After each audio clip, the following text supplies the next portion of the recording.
Look at this. More of this activity within 1 week. 1 week. We had activity in Spain. We had activity in Japan. Where was the other place we had activity? We covered in that last video. If you haven't seen the last video, watch the last video. That type of information is important because utility is going to run all of this, right? But we had 3 different regions, jurisdictions with some type of regulatory or some type of activity moving crypto forward. Now we have this. This is all happening for a reason. They could have done this last year. They could have done this the year before. What am I talking about? This article was titled, Australian Regulator ASIC Provides Regulatory Clarity in Digital Asset Guidance Update. Regulatory clarity. This all happened for a reason, folks. They know what's coming. They know they need the bank coins. That's why there's, I really don't want to call it speculation. There's this massive explosion that's going to happen in utility. That's going to happen in deployment of products that equals value, not financial advice. But this is what it equals to. They've literally admitted that they need distributed ledger technology. You can't get around it. We've had pros come out saying that when that value floods in, it has to touch those native cryptos. It's going to affect them. That's what the pros said. Make up your own mind how you feel about that. But why now? Why now? So all of these countries are getting their ducks in a line, so to speak, before 2025 hits. Then we have this regulatory clarity that may come, and it may lead to a lot of things in the US, which has a ton of banks on the table. Serious business. Read the little tidbit here. Then there's something else. We're going to wait until we get to that second article. Just wait. All of this plays big time in the long-term golden age that is to come for the top cryptos. If you like what you've seen so far in the crypto industry, listen, I've been doing this research for a long time. There's times where things go down. There's times where things are bad. We've been through it. We stuck with it all the way through, didn't we? There's times where things are good. Right now, I'm telling you, it looks like the trajectory is going to be upward. It looks like things are really, really heating up. And there's a massive golden age coming where these cryptos will be nowhere near the prices they are now. That's not possible. It's not possible given the information that we have. If it plays out that way, of course, there's no guarantees in life. But if it plays out that way, there's no way. Wait. The Australian Securities and Investments Commission, ASIC, is asking for feedback on updated guidance related to digital assets.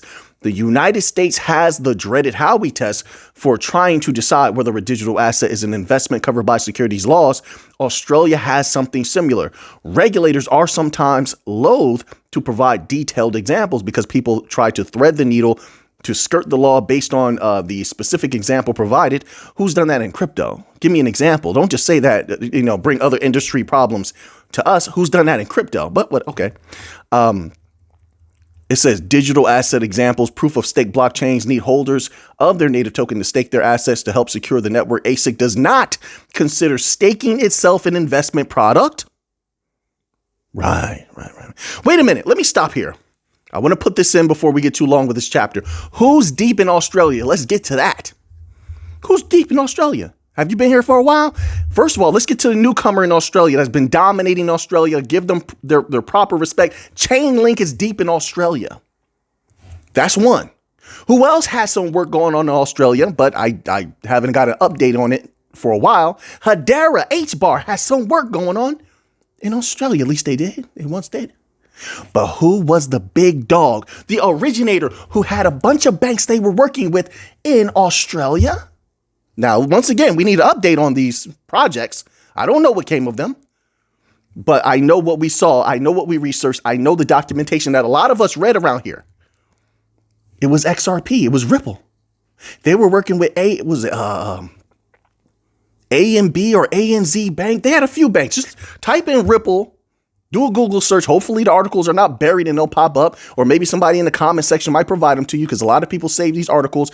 They had about 3 banks they were working with in Australia on a variety of projects. So they're in deep. So anything that happens in Australia, I'm thinking about XRP, I'm thinking about Chainlink, and I'm thinking about H-Bar. All right. I'm not sure who else is down there. I think there was one more, but I can't remember off the top of my head. I don't want to say something incorrectly. All right, but let's move on here because I don't want to remain on that for too long. But they're all of a sudden out of nowhere. They're all coming up with regulatory clarity. All of a sudden, they know which crypto is what. Yeah, because they're getting in position. Their friends are in position, and they want themselves to make the bulk of the money.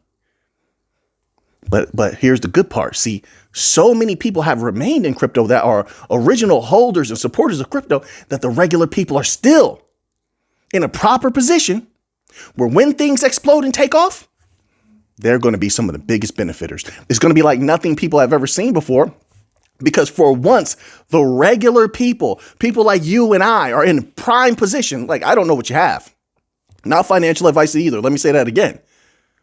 But what have you ever been through in your lifetime that's like this? And we're talking about massive possibilities of explosion, because we got thousands of businesses on the sidelines. Still, they haven't gotten in yet. We've been hearing updates on that, right? So they're still looking to get in. They're moving slow. We read a document recently. I can't remember which one. It was within the last 3 videos. If you've been watching, they've been potent. But we read a document where there was some pro company talking about how not only the financial industry, but a lot of other industries are lagging behind in their adoption.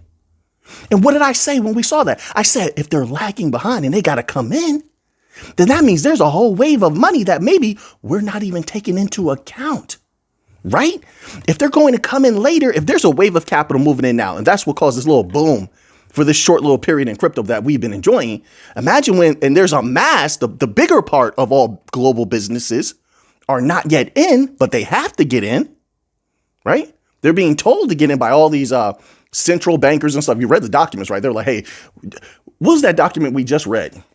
And don't forget to watch the members only videos also, in case we cover some of that in there. You know what? Because of that, I'll just leave it at that. I'll leave it at that. Let's go here to this article, okay? We got a lot of things happening in crypto. We got a lot of news. We'll get to the big dog, Bitcoin after this. We got to keep up with Bitcoin, right? South Korea's unlimited liquidity. It says unlimited liquidity plan may fuel XRP rally as XRP defies, and they had some stuff going on in South Korea I'm sure you've heard of. But what do they mean, unlimited liquidity plan? That's what I want to know about. What do they mean? And we know from articles that we read here, right? I'm sure a lot of you are aware of this, that they claim, this is what the pro companies that go out and they do all of these polls and stuff, this is what they say. They say that XRP is South Korea's favorite cryptocurrency, right? And a little bit of those upticks during the bloody bear market, a lot of that had to do with South Korea activity. Remember that? Right. So they love XRP over there. All right.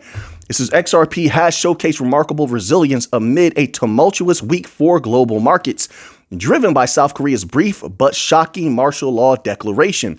While some financial assets faltered under the weight of political uncertainty, XRP has not only recovered its losses, but has maintained an upward trajectory. Yesterday, XRP dipped to $2.36. I love hearing that. I really, really do. Everything happens so much faster than I thought. Can you imagine what it's going to do in the future? Can you imagine? We haven't even tapped into the bulk of liquidity that's going to come into XRP. Look what it's doing already. Just my humble thoughts. But anyway, so shortly after reaching a new 7-year peak of $2.86, representing a 17% intraday drop. The dip followed South Korea's brief events that happened over there. Meanwhile, XRP's price later rebounded to near $2.70. Yeah, but tell me, what's the liquidity thing you were talking about? That's what I want to know about. Why do you article writers do that? Let's jump right into the stuff. Let's just get to the business.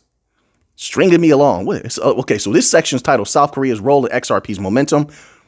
Then they talk more about the activity that happened over there. I'm not interested in military and political events. If that was the case, article writers, I would go read military and political news.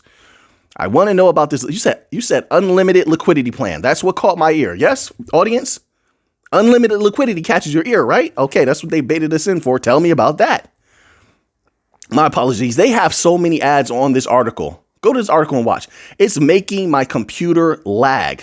Here we go. Finally. Sorry about that, folks. Here we go. Finally. Unlimited liquidity in Ripple's RLUSD stablecoin, adding another layer to the narrative. South Korea's government announced, quote, unlimited, unquote, liquidity injections to stabilize financial markets following the martial law debacle. South Korea's central bank stated it was prepared to deploy $10 trillion won or $7 billion into a stock market stabilization fund. This move coincides with the imminent approval of Ripple's RLUSD stablecoin by the New York Department of Financial Services. Wall Street analyst Linda Jones pointed out the curious timing, noting that South Korea's liquidity measures align with Ripple's forthcoming stablecoin. So she suggested that these developments might be interconnected. What do you think? That's not, all due respect, that's not enough of a connection for me. If they do it, sure, fine. I like that. Bring that over. Let's get some more good activity happening with XRP. But that's not sturdy enough a connection, in my humble opinion. But it could be there. You let me know what you think. That's just my thoughts. What do you think? You think there's a connection there? It says, as both events signal moves to bolster confidence in financial markets, including the XRP market. Yeah, you let me know. What do you feel about that? So now let's move on to the big dog, Bitcoin. I just know when things are happening in South Korea that are positive for crypto, right? I automatically think XRP because, like I said, we've read expert after expert saying that XRP is one of the favorite cryptos, if not the top favorite crypto over there in South Korea. All right. Now, Bitcoin. Beautiful, beautiful Bitcoin. Oh, yeah. Bitcoin whales employ wait and see strategy as price hovers at $96,000. Sure, it could be a little crash. It could be a little dip, a little correction, whatever. All right. No big deal. It doesn't change the future. It does not. A crypto analyst highlighted significant Bitcoin inflows to crypto. Also, now that I'm reading this, remember, if you're in the members only section, check those articles I post for some of those are catalysts for things that happen in the short term, not just long term. I know I cover a lot of long term stuff, but when it comes to Bitcoin, one of those articles might be highly relevant. You'll know when you see it. A crypto analyst highlighted significant Bitcoin inflows to crypto exchanges from whales who are still holding back on making any major moves. As of now, I'm holding. It's as simple as that. I'm not worried about Bitcoin at all. Right now, I'm not. When it starts getting a little closer to 150,000, come talk to me. But other than that, I'm holding. Bitcoin whales are standing on the sidelines with their holdings as Bitcoin continues to tease and retrace, hovering just below $100,000, according to crypto analysts. It's a psychological level. Like, clearly people are wondering. They're like, hey, wait a minute. Is it going to go? Should I sell? I don't know. What are people doing? What's the big money doing? Right now, there's that energy. I don't know if I convey that clearly enough, but there's that energy in it right now, right? So I wouldn't be mad if people took a little profit or something like that. Then you got a lot of these other activities, like I said, happening that could definitely affect things in a bit of a negative way temporarily. No big deal. In my humble opinion, you do what you do. I do what I do. Not financial advice. I'll make you keep saying it because I have to. Quote, although there is currently no immediate selling pressure, the rising inflow of Bitcoin into exchanges highlights a potential risk of future sell-offs, unquote. This is natural. These things are going to happen. Everything that doesn't just continuously go up. It doesn't work that way. Sometimes it goes sideways for a long time. Sometimes it goes down and then we go back up.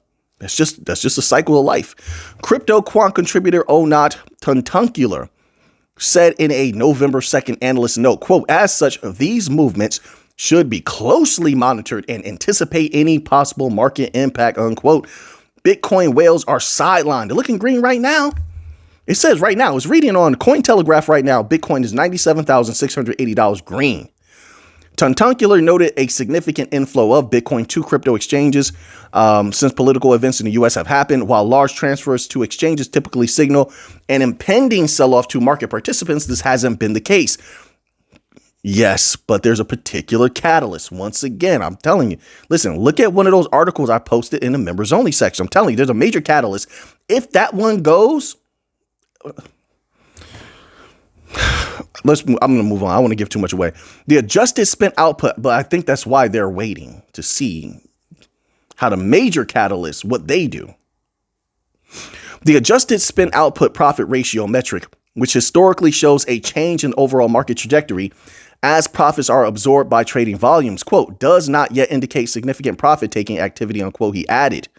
All right. Typically in bull runs, traders want to hold onto Bitcoin as long as they believe there is more growth in the short term before rotating into other crypto assets. Bitcoin's dominance suggests that this rotation may be underway. Here's the thing long term. I want you to remember this, right? And we'll cover this a little bit more as new news is coming out now. A major catalyst hasn't dropped yet for crypto overall and Bitcoin that could, unleash itself in 2025. We're keeping an eye on it. Look, I'm going to give you this one. Keep your eye. I know it's difficult. Everybody has busy lives. I know. Keep your eye on the money market funds. Keep your eye on the cash pile on the side. Did it move yet? You tell me. Did it move yet? Huh? What's going on with it? You been keeping up? Is it sitting there? Is it getting bigger? They said it was going into the stock market. Why didn't it go into the stock market? If it's not waiting on the stock market, what is it waiting for? Right. That's just one. That's just one catalyst. And that's a big one.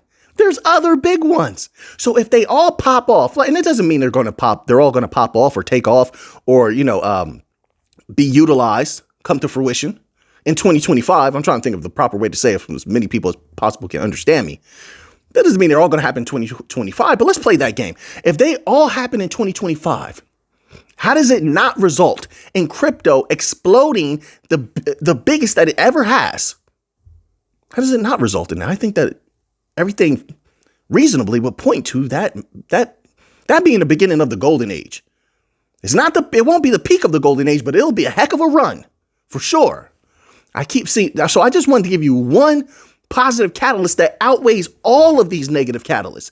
And that's one of the reasons why any of the smart money is bullish on Bitcoin into the long term. This is one of the reasons why the smart money has been saying things like, oh, Bitcoin to 200,000, 500,000. Because see, this is what people are not getting. They're calculating and recalculating. Part of those calculations is the cash pile on the side and where it can move to. It's going to go somewhere. It's not going back into the banks. There's only been more deposit flight from the bank. So where's that capital going to go? Get what I'm saying? That makes sense? All right, now, let me not get too excited because, I'm starting to cook a little bit. I don't want to make the video too long, but I feel good. I took the day off yesterday. Feels good to be back. All right, so now, very quickly, Grayscale files with SEC for spot Solana ETF. Solana continues to be super bullish. One of the most bullish cryptos into the future. I told people this when Solana price was way down. They haven't seen anything yet, but hey, it's just my humble opinion. Grayscale joins rivals 21 shares. Canary Capital, Van Eck, and Bitwise in filing for a Solana ETF in the U.S. Digital asset manager Grayscale Investments filed with the United States Securities Exchange Commission to launch a spot Solana exchange traded fund. If approved, the Grayscale Solana Trust under the ticker GSOL would trade on the New York Stock Exchange according to a 19B-4 filing with the SEC on December 3rd. Wait until all of these companies get a piece of Solana. They're using Solana. Just wait for that. They've been praising Solana for years. I told people this years ago. When everyone was saying Solana was dead, I said, wait a minute. Didn't I? Remember multiple videos. People told me Solana was dead, Mick, sell it. That's what they told me. I said, no, I do my own thing. I follow my own path. So, hey, I'm holding because I see companies praising the technology. I see companies saying how they want to use it and think other companies are going to use it. And these are reputable companies. That hasn't changed. That has only increased. I'm waiting to see if Solana, companies building on Solana, are going to come out with some major announcements in 2025. I think so, because they said a lot of things in 2024, and yet I didn't hear a whole lot of major announcements. There was some, but no, there was way more. Like, for example, when they said that we're going to go after banks, etc. I think they're sitting on that. Because a lot of these companies, I'm not the only one who knows this, a lot of these companies feel like a golden age is coming. They're waiting for that moment where you see how clarity, all this clarity is being issued around the world, right? You got United States clarity coming up. I think they're waiting for all the major players to say, hey, there's clarity here. Now it's time to play. And then, then they come out with the announcements. I think so. What do you think? You think that's possible? I think that's highly possible. I do. All right. So now, We have, let's see, let's do, how much time we have left? We have enough time for maybe like 2 more articles. Let's do this one here. We got a little link, Chainlink. I'm very bullish on Chainlink as well. For a long, since I've had Solana and been bullish on Solana, at the same time I got into Chainlink, and this company's been doing wonderful things. New partnerships also in Australia, expanding partnership with Swift. You can't get over that. That's just a few. They've done a lot of big things. Analysts forecast Chainlink price target of $200 this cycle. You think that's possible? What do you think? I'm bullish on Chainlink. I don't know how high it can go. I just know it can go much higher than where it is right now. That's all I can tell you. That's how I feel. And you know, just my humble opinion. You have your own opinion. Chainlink price has started the month well, surging to its highest level in almost 3 years. The rally was driven by the start of the altcoin season. Altcoin, is still saying altcoin season? Everything rose together. Bitcoin rose with it, with everything, just like in 2021. Anyway, and his role in the Oracle industry, one analyst believes that the link price could surge to $200 this bull run. Crypto analysts, I would take it. Sure, if it goes there, I would love that. But I don't know how high it's going to go. I don't have a number on it. Crypto analysts generally bullish on the Chainlink price after it crossed the important resistance level at $22.80. In an X post, one expert predicted that the coin would jump to between $200 and $800. I definitely would take $800. Holy smokes. $800 in the ongoing bull run. It certainly does have all the support it needs. Major companies behind it. I don't understand why people aren't more bullish on Chainlink. I don't know. I couldn't tell you. If this is accurate, it means that he expects the coin to rise between 700% and 3,233%. While this link price forecast seems extreme, it is possible in the crypto industry for sure. It continues. Just recently, Ripple and Stellar Lumen's prices have soared by over 400% in the past 30 days. Good examples. The analyst cited a longer time frame chart, which he drew a channel. He sees it soaring if bulls attempt to retest the upper side of that channel. All right. So now we're going to end off with this article here. Let's see what it's all about. Oh, a little bit of Cardano ADA. It's so interesting. It's like, it's crazy to me. So many of the cryptos that people said were dead, and they told me they were, hey, Mick, this is dead. It's a dead thing. They're doing very well right now. I'm loving every second of it. Just let me have a little bit of fun with it right now, because I'm loving it. It says here, Cardano has processed over 134,000 transactions per second. Holy smokes. Marking a significant milestone in the platform's development. Charles Hoskinson, CEO of Input Output Global IOG, shared his enthusiasm on X, stating, quote, "Not bad, Cardano." I told you, listen, Cardano's powerful. You think companies aren't seeing that? No, not bad, Cardano, unquote, alongside a screenshot displaying 134,464 TPS transactions per second. When a user inquired whether this feat was achieved on the testnet, Hoskinson clarified that it was, quote, Hydra Doom, unquote, explaining that, quote, every frame of the game is a transaction. Huh? I'm not even going to pretend I understand the depth of that. All right. As people play, that's output, unquote. This surge in transactions is directly linked to the ongoing $100,000 Hydra Doom tournament hosted by Input Output, which commenced today. So I'm assuming that it's one of those things where it appears to be a game on the surface, but really you're completing some sort of mechanical, for lack of a better word, task behind the scenes. Like whatever happens in the game, it affects this particular aspect of the chain or something like that. That's what I'm thinking. I've seen things like that before, but not very often. On December 2nd, during a pre-event test, Cardano had already hit 28,500 TPS. Hoskinson had hinted at the network's capacity by noting that, quote, Cardano is running some big loads right now, unquote. The Hydra Doom tournament serves as both as a competitive gaming platform and a live demonstration of Cardano's Layer 2 scalability solution, Hydra. Yeah, so I was pretty close in what I just deduced. Hey, keep doing good, Cardano. Charles Hoskinson, looks like you have a bright future. I'm bullish on Cardano. Once again, I still don't have any Cardano. I don't have any Cardano. I don't have any ADA at all. But I'm satisfied with what I do have. I'm just going to say that like that. I'm good with what I have. That's why I don't feel the need, even though I'm bullish on something, to have to just run out and go get it. I don't need a billion things. I just need the right things, right? All right. So I left out a little bit of gold and silver news today, but I'll cover that tomorrow.